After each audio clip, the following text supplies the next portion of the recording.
Hello everyone, Minute Plus Meditation here. It is Wednesday, October the 29th. From the first reading, still in the Epistle to the Romans, we're now in chapter 8. We know that all things work together for good for those who love God, who are called according to his purpose. So this is frequently sort of synthesized in omnium and bonum. All things work for the good for those who love him. It's one of the favorite aspirations of Saint Josemaria Escrivá, the founder of Opus Dei, omnium and bonum. Now this is not don't worry, everything will work out and you don't have to do anything.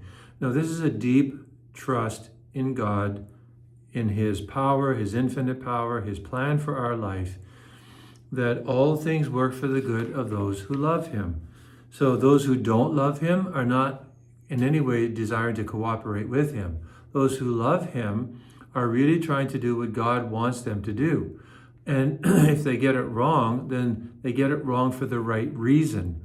So they put their trust in him, not by sitting back and folding their arms kind of like this and doing nothing, but actually by continuing to try and discern what God wants for them and to live it out, to learn from their mistakes, and to cultivate, if you will, or learn how to discern God's will. So it leads to a trust. It leads to a real deeper faith that whatever works out, God is ultimately guiding it. Omnium and bonum. It's a profound way to live your life, and it's rooted in the truth of God's love for you and for me. From over to the Gospel, Luke chapter 13. Someone asked him, "Lord, will only a few be saved?" It's a big question. Jesus said to them, "Strive to enter through the narrow door, for many, I tell you, will try to enter and will not be able." So I think the more important question is, will I be saved?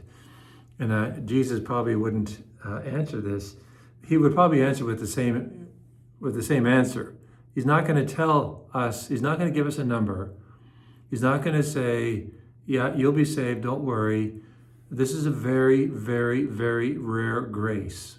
And it's usually only given to those who have learned how to suffer well, to be purified of all their attachments.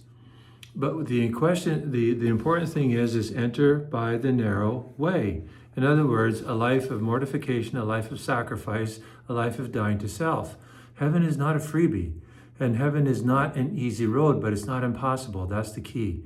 Everybody can get there. Everybody can get there. You can get there. I can get there. Be convinced of this. God bless you.